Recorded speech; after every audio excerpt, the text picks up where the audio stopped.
আর নালে আছে। তো সকাল থেকে জানো তো আজকে প্রচুর বৃষ্টি শুরু হয়েছে, মানে ভোরবেলা না প্রায় 1টা-1:30টা থেকে বৃষ্টি শুরু হয়েছে। আর তখনই ঘুম ভেঙে গেছে আমাদের, বাইরে প্রচন্ড হাওয়া দিচ্ছিল আর সেরকম বৃষ্টি হচ্ছিল আর মেঘও ডাকছিল। আর এখন হইতে মানে 7:30 একটু আগে ঘুম থেকে উঠলাম জাস্ট।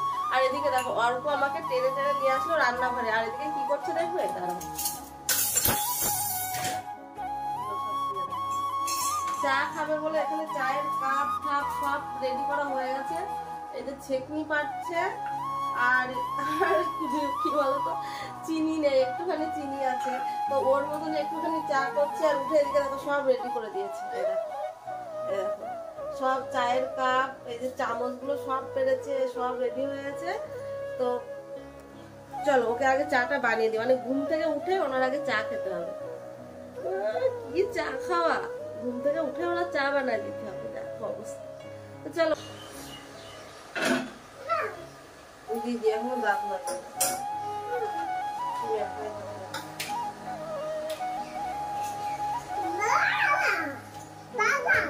বাবা খাবো, আমাদের চিনি নেই বাবা, আমাদের চিনি নেই, চিনি আনবে বাবা, তারপরে তুমি এখন খেতে লাগবে। হ্যাঁ বাবা পরে খাবে। এই যে অর্ক চা রেডি হয়ে গেছে, অর্ক এখন চা খাবে।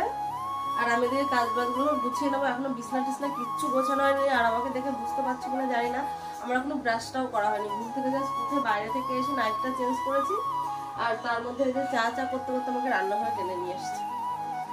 এখন তো রাতে বৃষ্টি হলেও আমরা টের পাই না, কিন্তু আগে যখন আমাদের টালির বাড়ি ছিল, ইটের বাড়ি ছিল, মানে ইটের বাড়ি বলতে মাটির বাড়ি ছিল যেটাকে বলে, এখান থেকে প্রায় 2-3 বছর আগের কথা, যখন আমি প্রথম বিয়ে হয়ে আসি এ বাড়িতে, তখন কিন্তু আমাদের এরকম বাড়ি ছিল না। তখন আমাদের একটা ছোট্ট বাড়ি ছিল, তো 2টো ঘর ছিল, আর বারান্দাতে আমি রান্না বান্না করতাম। কিন্তু তখন যখন ঝড় বৃষ্টি হতো না, তখন যে কত কষ্ট হতো আমাদের, মানে সেটা বলার নয়। টালির বাড়ি যেহেতু, এদিক দিয়ে ওদিক দিয়ে জল পড়তো, আর সেরকম মানে প্রচুর কষ্ট হতো। এখন তো রাতে বৃষ্টি হলে আমরা কিছু টেরই পাই না, কিন্তু তখন হঠাৎ দেখতাম রাতের বেলা গায়ের মধ্যে জল পড়ছে, তখন বুঝতে পারতাম যে হ্যাঁ হয়তো বৃষ্টি হচ্ছে। আর এখন বাইরে দিয়ে ঝড় বৃষ্টি যাই হয়ে যাক না কেন, কিছুই কিন্তু আমরা টের পাই না। তো সত্যি ভগবান যে কাকে কখন কিভাবে মানে দেবে, সেটা কিন্তু আমরা কেউ বলতে পারি না, যার জন্য ভগবানের উপর সবসময় বিশ্বাসটা রাখা উচিত। মানে তোমরা যদি আমাদের সে আগের বাড়িটা দেখতে, তাহলে ভাবতে যে এই বাড়িতে কিভাবে থাকা যায়। আমরা যখন প্রথম পালিয়ে বিয়ে করি, আর এখান থেকে প্রায় 8 বছর আগের কথা, তখন কিন্তু এখনকার মতো এতটা খোলাখুলি সবকিছু ছিল না। এখন যেরকম বাড়ি থেকে কেউ কিছু বলে না, দুজনের বাড়ি থেকে মানে কোনো ব্যাপার না, প্রেম করা তো এখন আর কোনো ব্যাপার না, বিয়ে করাটাও এখন আর কোনো ব্যাপার না। কিন্তু এখান থেকে 8 বছর আগে কিন্তু দিনগুলো এরকম ছিল না। তখন প্রেম করা মানে ভীষণ একটা ব্যাপার, আর পালিয়ে বিয়ে করা মানে তাদেরকে তো গ্রামেই ঢুকতে দেবে না, এমন একটা ব্যাপার। কিন্তু সেইখানে দাঁড়িয়ে থেকে আমি যখন পালিয়ে বিয়ে করি, তখন সত্যি কথা বলতে মানে আমার হাজবেন্ডকে আমি প্রচুর ভালোবাসতাম, যার জন্য কিন্তু এত বড় একটা পদক্ষেপ আমরা নিয়েছিলাম। কিন্তু আমরা যখন পালিয়ে বিয়ে করি না, তখন কিন্তু আমার বাবার বাড়ি থেকেও কেউ মানতো না, আর তার মধ্যে আমার হাজবেন্ড সেরকম কোনো কাজও করতো না তখন। আর আমার শ্বশুর বাড়িটা এরকম বাড়ি ছিল না, তখন ছিল একটা, আমার বাবার বাড়ি থেকে তো প্রায় 2 বছর পর আমাদেরকে মেনে নিয়েছিল। তো যাই হোক, দুইজনকে ভালোবেসেছিলাম বলেই না আজ আমরা এই দিনটা দেখতে পেলাম। তো যাই হোক, এটাই হচ্ছে কথা, যে ভালোবাসা থাকলে সব সম্পর্কই টিকে যাবে। সে সম্পর্ক যেরকমই হোক না কেন, দুজনের প্রতি বিশ্বাস আর ভালোবাসা, এই দুটো জিনিসই থাকা দরকার। তো যাই হোক, দেখো তোমাদের সঙ্গে কথা বলতে বলতে আমি কিন্তু অনেকগুলো কাজ এগিয়ে নিয়েছি, দেখেছো। আর বৃষ্টি হলে যে বাড়িতে কত কাজ বাড়ে সেটা আর বলার নয়।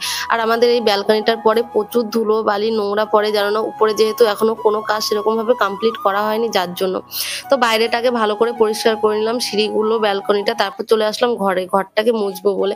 রাতের বেলা যেহেতু বৃষ্টি হচ্ছে, আর আমার হাজবেন্ডকে আমি বলেছিলাম, তখন প্রায় 1:30টা বাজে, তখন বলছি কি করে, দেখো বৃষ্টি হচ্ছে। তো আমি টের পেয়েছিলাম প্রচুর জোরে ঝড় বৃষ্টি হচ্ছিল আর মেঘ ডাকছিল, তার জন্য তো ওকে বলাতে ওর বাইরে তখন চার্জ ছিল, ফ্রিজটা চার্জ হচ্ছিল, তাই বাইরে গেছিল, আর সে কাদা পায়ে ঘরের ভিতরে চলে এসেছিল। বাইরে প্রচুর মেঘ ডাকছিল, আমি যার জন্য বললাম যে তুমি চলো, যেভাবে আছে চলে আসো, আমি সকালবেলাতে মুছে নেবো। যার জন্য সকালবেলাতে উঠে আগে দেখো সবকিছু ঘর বাড়ি পরিষ্কার করে মুছে ধুয়ে নিলাম। আর এদিকে বেসিনে কিছুটা বাসনপত্র ছিল, সেগুলোকে মাজা ধোয়া করে নিলাম। আর আমার কিন্তু এখনো ব্রাশ করাটা হয়নি, জানো তো। তো এখন এই সমস্ত কাজগুলো সেরে তারপরে আমি যাবো ব্রাশ করতে। আজকের ভিডিওটাতে তোমাদের কিন্তু একটু অসুবিধা হবে, কারণ আমার পাশে অর্ক সোনা আছে আর মাহি আছে, ওরা দুজন একটু ডিস্টার্ব করছিল আমাকে। কিন্তু কি করবো বলো, তোমরা যারা আমার ভিডিও দেখতে ভালোবাসো, আমি তোমাদের জন্য এত কষ্ট করে কিন্তু ভিডিওগুলো করি, তো ভিডিওর মধ্যে একটু ডিস্টার্ব হবে, তোমরা একটু কষ্ট করে মানিয়ে নিও। ওরা তো আর বোঝে না, আমি ওদেরকে বারবারই বলছি বাবা চুপ কর, কিন্তু ওরা শুনছে না। তো কি করব বলো, আর তোমাদের এইটুকু ভালোবাসার জন্য কিন্তু আমি এখনো ভিডিওগুলো করি। তোমরা জানো তো, আমি যখন প্রথম প্রথম ভিডিও করা শুরু করি তখন আমাকে নিয়ে সবাই প্রচুর হাসাহাসি করতো, জানো তো। মানে সবাই এই অপেক্ষাতেই থাকতো যে আমি পরের দিন কি ভিডিও পোস্ট করব, আর সবাই দেখে একটু হাসবে, মজা নেবে। আমি সেটা বুঝতে পারি, জানো তো।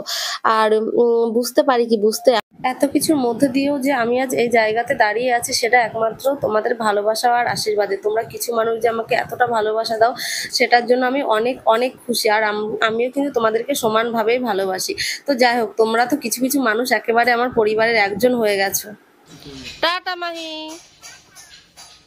মাহি এখন স্কুলে যাচ্ছে, তাই তো? তাকা এদিকে একটু, তাকাচ্ছে না, দেখো ওর বাবা যে কেটলি ব্যাগ। তুই স্কুলে যাচ্ছিস, টাটা দে, টাটা। আচ্ছা, আমাদের কেটলি তো নেওনি, নেছো? আচ্ছা আচ্ছা, ঠিক আছে। তো দেখো এখন একটুখানি বৃষ্টিটা কমলো। আচ্ছা ঠিক আছে, ঠিক আছে, যাও। আজকে জানো তো আমি একটু ছুটি পেয়েছি, কারণ আজকে রান্নাটা আমার শাশুড়ি মা করেছে। আমি যেহেতু একটু দেরি করে ঘুম থেকে উঠেছি, আর ওনার আজকে বাইরে সেরকম একটা কাজ ছিল না, যার জন্য উনি রান্নাটা আজকে করেছে। আর আমি তারপরে ঘুম থেকে উঠে ঘরের সমস্ত কাজ করলাম, করে গরু ছাগলকে খেতে দিয়ে আসলাম। তো বাইরে তো তখন বৃষ্টি পড়ছিল, যার জন্য আর ক্যামেরাটা সেট করে তোমাদের সঙ্গে দেখাতে পারিনি। তো এখন ঘড়িতে বাজে 9:30, আর আমাদের বাড়িতে রান্না বান্না সব কাজ হয়ে গেছে। আর অর্কসোনা খেলা করছে, আর মাহি গেল এখন স্কুলে। আর আমি ভাবছি এখন যাব একটু ফুল তুলে আনবো কিছুটা, কারণ পুজো দেওয়ার জন্য ফুল তুলতে হবে, তাই। তো চলো যাই, ফুলটা তুলে নিয়ে আসি। দেখো আমি এই যে সাজিয়ে ফুল তুলতে চলে এসেছি, আর গাছে কত ফুল। আজকে যেহেতু বৃষ্টি হয়েছে, যার জন্য কেউ কিন্তু ফুল তুলতে আসেনি। দেখো গাছ ভর্তি ফুল। তো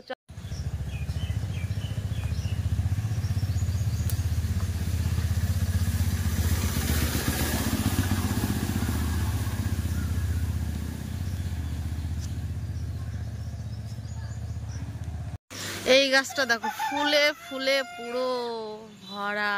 ও বাবা, আজকে কত ফুল! কেউ আজকে ফুল তুলতে পারেনি বৃষ্টির জন্য। তো দেখো আমি আজকে এক সাজি ফুল তুলেছি। আজকে ঠাকুরকে পুরো সিংহাসন ভরিয়ে দেবো ফুল দিয়ে। তো বৃষ্টির জন্য কেউ ফুল তুলতে আসতে পারেনি, যার জন্য কিন্তু পেলাম। না হলে আমি একটা দুটো ফুলই পাই, লাস্টে যাই ফুল তুলতে। তো যাই হোক, আর উঠোনে এত কাদা হয়েছে, বাবাকেও পড়ে না যায় তেলা। চলো চলো, ফুলগুলোকে রাখলাম। আর এদিকে একজন দেখো খেলা করছে একটুখানি। দেখো আমি ফুল তুলতে গেছে, ও কিন্তু টের পায়নি, পেলে চলে যেত। এদিকে দেখো রান্না বান্না সব নিয়ে বসে গেছে। আমার রাধুনি রান্না করছে। ও রাধুনি, রাধুনি বুড়ো রান্না করছো? কি রান্না করছো? মাম, তুমি তো মাম ছাড়া আর কিছু রান্না করো না, বলো। মাম রান্না করছো? তাই তাই দেখো সব রান্না বান্না নিয়ে বসে পড়েছে এখানে রান্না করতে। মাম ভালো করে বলো, কি রান্না করছো? খাই না, খাই না, খাই না।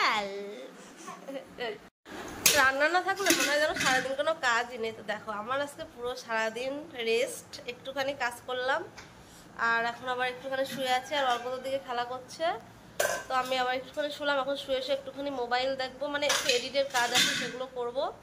আর চলো তোমরা ভিডিওটা দেখতে থাকো। আর বৃষ্টির মধ্যে সারাদিন কি কি করি না করি সব কিছু তো তোমাদের সঙ্গে শেয়ার করবো। তো চলো, প্লেটে করে সাজিয়ে নিয়ে এসছে, বলছে মাম মাম মাম মাম, আমি এটা খাবো, খাবো এটা। তুমি মাম রান্না করেছো? আচ্ছা, ওরে বাবা, যাও আবার রান্না করো, যাও।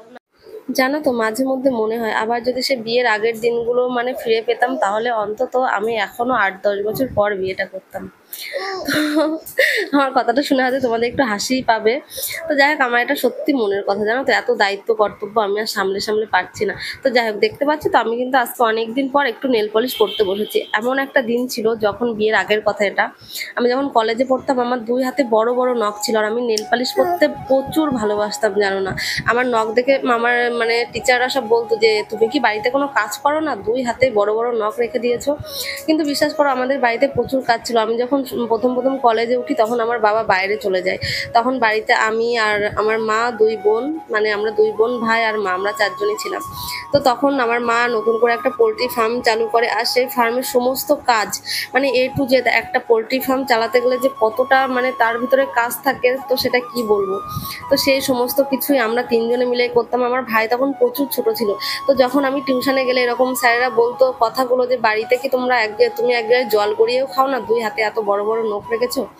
তো কথাটা শুনে আমার এত হাসি পেত, আর আমার বান্ধবীরা বলতো যে সত্যি যদি দেখতে পেতো যে তুই বাড়িতে কতটা কাজ করিস। তো সেই কাজ আমার এখনো রয়ে গেছে। আগে বাবার বাড়িতেও যেরকম আমার কাজের চাপ ছিল, শ্বশুর বাড়িতে বিয়ে হয়ে আসার 1 মাস পর থেকে সংসারের সমস্ত দায়িত্ব আমার কাঁধে চলে আসে। মানে রান্না বান্না A to Z সব কিছুই তোমরা তো দেখতেই পাও আমার ব্লগের মাধ্যমে। তো যারা এরকম আছে না, যারা কমেন্ট করে যে বাড়িতে কোনো কাজ নেই, সারাদিন ভিডিও করো, তাদের কমেন্টগুলো দেখে না প্রচুর কষ্ট হয়। মাঝে মাঝে মনে হয় কি আর ভিডিও করবো না, কেন লোকের বেশি কথা শুনবো বলো। তবে কি বলতো, ভিডিও করতে করতে এমন একটা আমার নেশা হয়ে গেছে না, এখন আমি আর ভিডিও না করে থাকতেই পারি না, এরকম একটা ব্যাপার হয়ে গেছে। যার জন্য তোমাদের শত কথার মধ্যেও আমার এখন ভিডিওটা করতেই হয়। তো যাই হোক, আজকে আমার লাইফের অনেক কিছুই তোমাদের সঙ্গে শেয়ার করে ফেললাম। তো জানি না তোমরা শেষ পর্যন্ত কে কে ভিডিওটা দেখছো বা দেখলে। আর তোমরা অনেকে আছো যে বলো দিদি ভাই আমার নামটা নিলে না, নামটা নাও।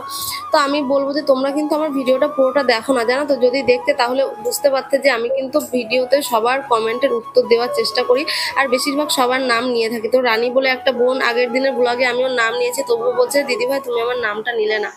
তো তাকে বলছি বোন আগের ব্লগেও তোমার নাম নিয়েছে আর এই ব্লগেও নিলাম, রানী তোমার নামটা অনেক ধন্যবাদ বোন, তুমি আমার ভিডিওটা দেখো।